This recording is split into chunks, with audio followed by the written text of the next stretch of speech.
Welcome to Fast Forward, where we're speaking with some big picture thinkers about the impact of the pandemic on UK businesses.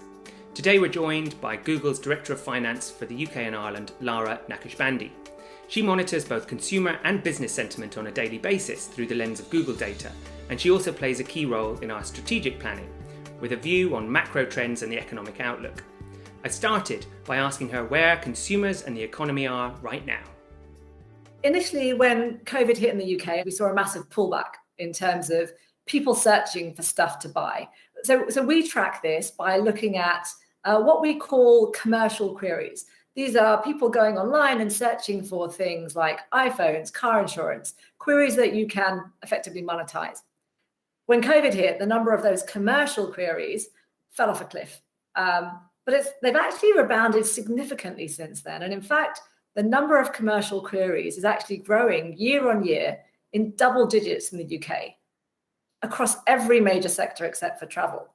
I've had people reference, advertisers have to find pockets of opportunity, but the data actually suggests online, outside of travel, we're seeing significantly more demand than a few pockets. And that feels, completely counterintuitive given what we hear in the news and what we see in terms of the GDP numbers. But I think it's fundamentally driven by two things. The first is that people are spending more time online. We've seen significant increases in YouTube watch time.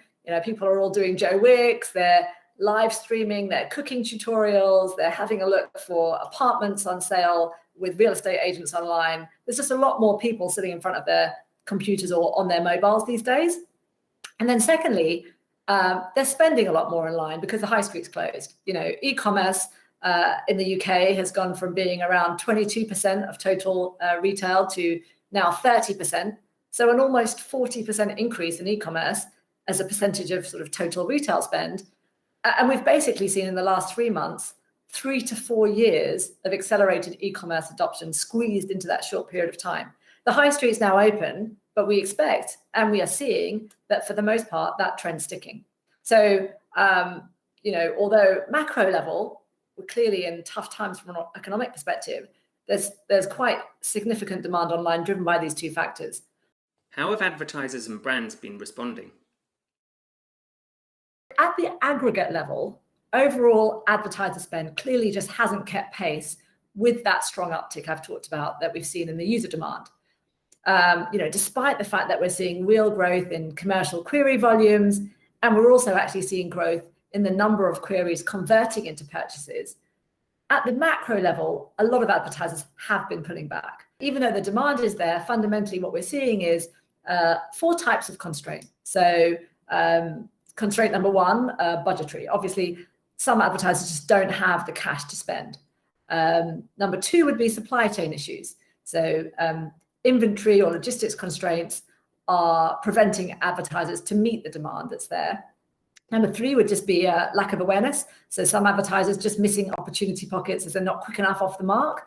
And then number 4 is poor digital capabilities. So clients who see the demand have the inventory in place to supply it, but they haven't invested in the e-commerce capabilities and they're just really struggling with route to market.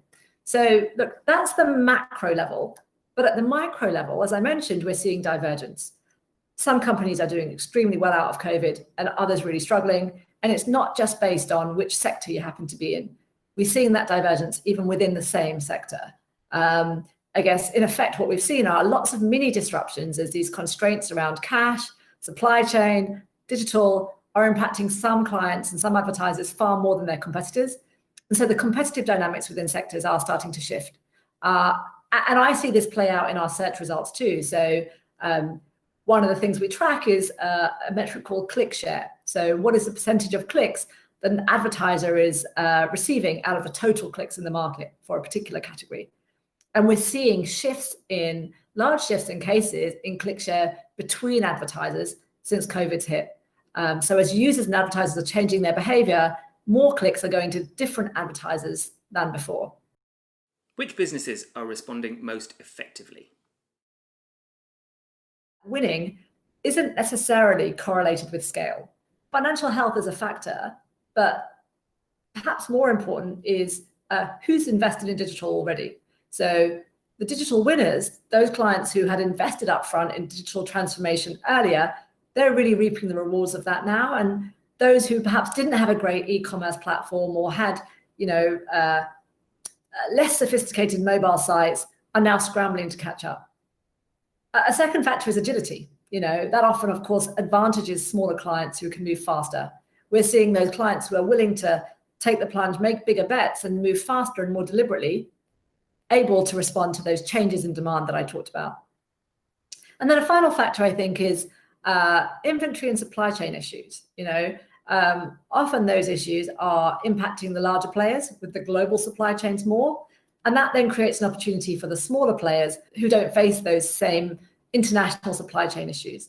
And likewise, of course, if people look to buy more local, we're seeing more people go to their local shop, which is often a smaller shop, rather than traveling to larger stores.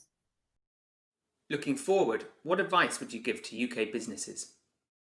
The challenge here is in knowing what's short term and what's going to stick, right? And so they say it takes 6 weeks to build a habit. And the reality is consumers have been living under COVID for far longer than that.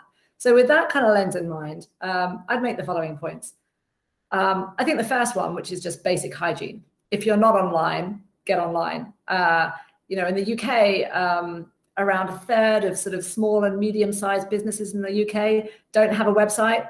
Around 50% of those businesses can't sell online, and about 2/3 of those small, medium-sized businesses don't have a verified Google My Business listing. All of those things are areas of opportunity for businesses, particularly with COVID and more spend moving online. It's critical to have a good online presence. So that's first. The second thing I'd say is, look, the only thing that's certain is uncertainty, and therefore automation is probably the most important tool that you can employ right now in terms of your online ad strategy. Absolutely crucial to capture that volatile demand. It's really hard to know what the future holds, forecasts changing so much. We don't know how long the downturn is going to be. And when you look at other countries, it's often 2 steps forward, 1 step back, or vice versa. All that means is that we're going to likely see continued extreme and sudden shifts in both consumer behavior and advertiser behavior. So companies are going to need to react far more quickly and process huge amounts of data and complexity in order to capture as much demand as they possibly can. And the best way to do that from a Google perspective is to make full use of our automated ad products. They are easy to use, they work across all of our products, and they just deliver better and more predictable results at scale. Now, to be clear, right, this isn't a new post-COVID thing. We've been talking about this at Google for some time now, strongly advocating that advertisers follow all of our best practices, whether that be in machine learning, installing all of our ML ad tools. So this isn't anything new, but the need to act now and do that is far more important than ever, given COVID volatility. Looking back over past recessions, we know brands do typically reduce spend more than GDP actually shrinks as a result of a recession. Effectively, there's a tendency, of course, to cut deep when times are bad and then really invest heavily after the recession to make up for the ground that you've lost when you cut back. All other things being equal, however, research suggests that businesses that do invest during the downturn come out stronger, as of course we know, brands are built over longer periods of time.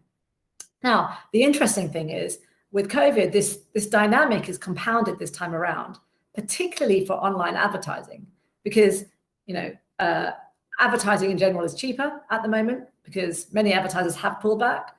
And with regards to online specifically, you also have the opportunity to engage with a lot more eyeballs and inventory due to the increase in time spent online.